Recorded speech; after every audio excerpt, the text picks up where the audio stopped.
자에게 복음을 전하게 하시려고 내게 기름을 부으시고 나를 보내사. 16절로 21절입니다. 본문은 예수의 첫 공적 사역으로 회당 사역을 언급합니다. 16절에서 안식일에 늘 하시던 대로 라는 구절은 회당 예배 순서를 담당해서 예언서를 읽는 것을 말합니다. 18, 19절은 이사야 61장 1, 2절 인용입니다. 주의 영이 내게 임하셨으니 라는 구절은 예수의 수세시 성령 강림, 그리고 그 강림 후에 성령의 지속적인 충만한 임재와 연결됩니다. 가난한 자에게 복음을 전하다 라는 표현은 예수의 전체 사역을 포괄하지요. 또한 이것은 누가복음 신학 강조점의 요소입니다. 여기서 이사야 원문과 누가 인용문을 자세히 비교해보면 흥미로운 대조점이 발견됩니다. 원문에서는 가난한 자와 더불어서 마음이 상한 자, 포로된 자, 갇힌 자가 언급되죠. 그러므로 이사야 문맥에서 가난한 자는 이방 민족 압제 가운데 있는 이스라엘 백성입니다.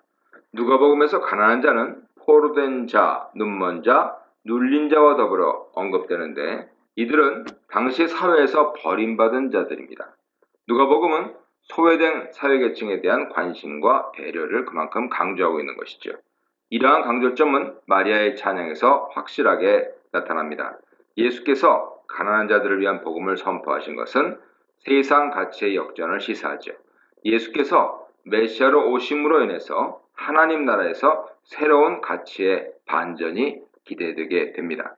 19절 내용도 이사야 원문과 차이를 드러내는데요. 이사야 원문에 우리 하나님의 보복의 날을 선포하여 라는 구절이 인용문에서는 생략됩니다. 이것은 분명히 의도적인 생략이죠.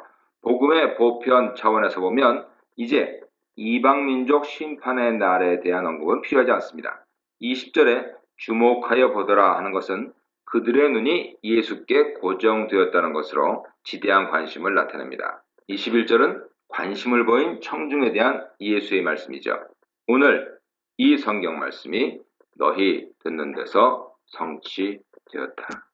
22절로 30절입니다. 회당 사역은 계속됩니다. 예수께서 이사야 말씀을 봉독하신 후에 메시지를 선포하시죠.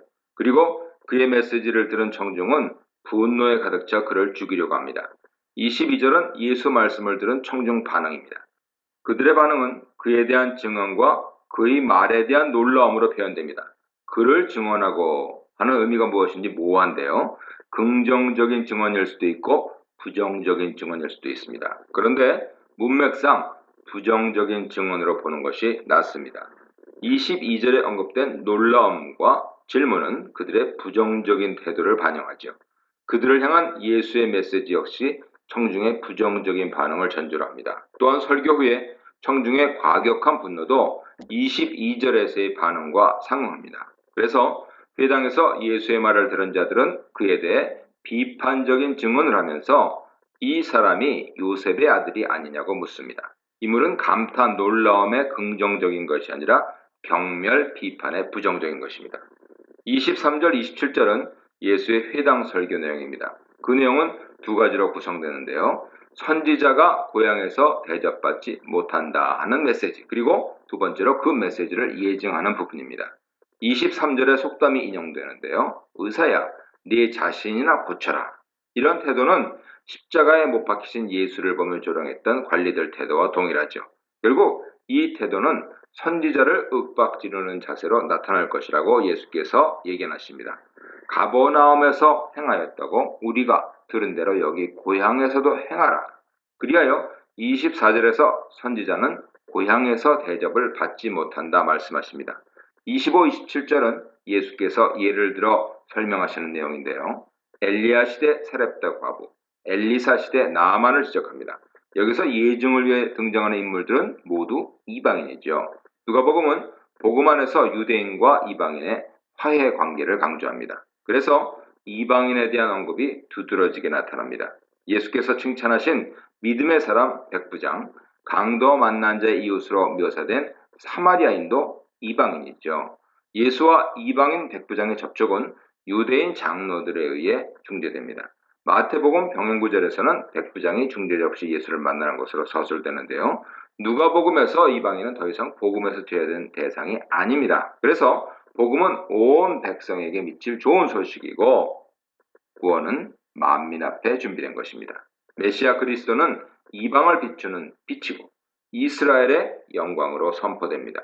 누가복음에서 예수 오심은 모든 육체가 하나님의 구원을 보리라 하는 예언의 성취죠. 따라서 누가복음은 복음의 보편성을 추구하면서 복음 안에서 유대인과 이방인이 하나임을 강조하고 있습니다.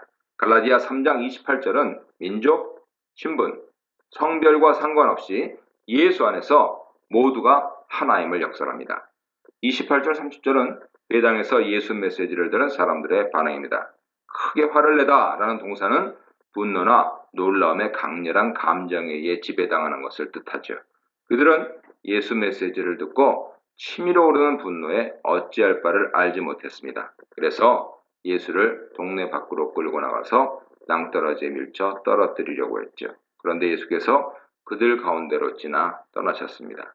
예수께서 어떻게 분노한 군중들을 해치고 떠나셨는지는 알 수 없습니다. 성령의 능력으로 가능하지 않았을까 추측할 따름이죠. 오늘도 그리스도 복음에 대한 반응이 극도의 혐오로 나타나는 경우가 많죠.